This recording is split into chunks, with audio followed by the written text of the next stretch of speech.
July 16, Our Lady of Mount Carmel. The sun turned the choir into a furnace. 13 foreheads glistened. Damp fingers stuck to the pages of breviaries. The brown Carmelite habit was designed to keep nuns alive during the harsh European winters.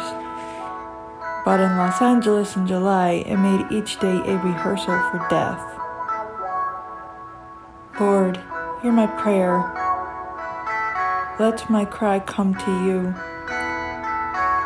Do not hide your face from me, now that I am in distress.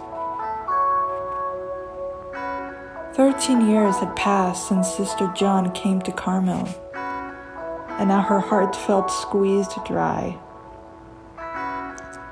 God thirsted, but she had nothing to offer. The Gregorian melodies, sung without harmony, sounded like dirges. Her arms ached, her back felt sore, and she was hungry. Each hour in choir was a desert to be crossed on her knees. Mirages of peace shimmered and beckoned, only to recede as her spirit approached.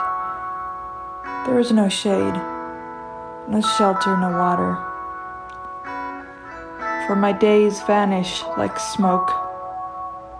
My bones burn away as in a furnace. I am withered, dried up like grass, too wasted to eat my food.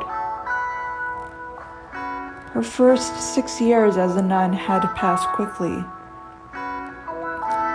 A contemplative had to relearn nearly everything, from how to walk, to how to eat, to how to think. She had to master hundreds of rituals and traditions until they became second nature, orient herself to the liturgical calendar, and train herself to read, to pray, and even to remember with her heart as opposed to with her mind. She went to bed every night exhausted and woke up every morning hungry, which taught her to place less emphasis on comfort.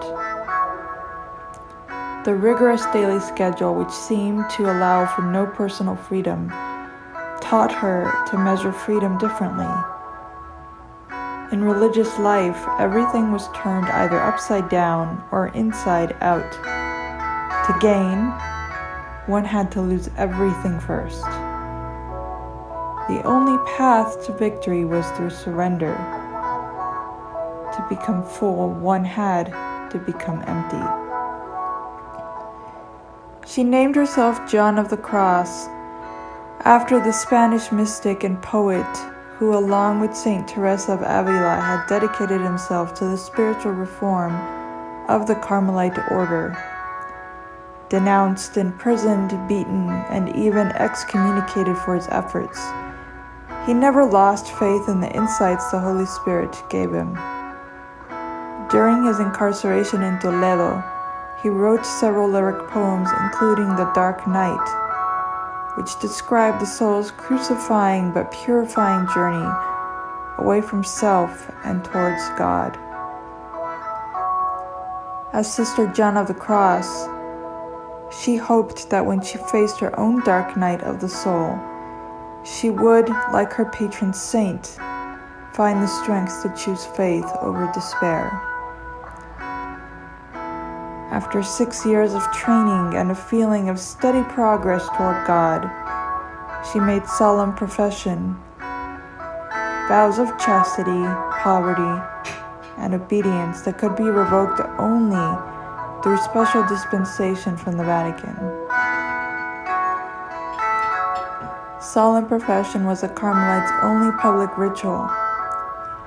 On that occasion, the nuns removed the screen between the chapel and the choir and became visible to the congregation.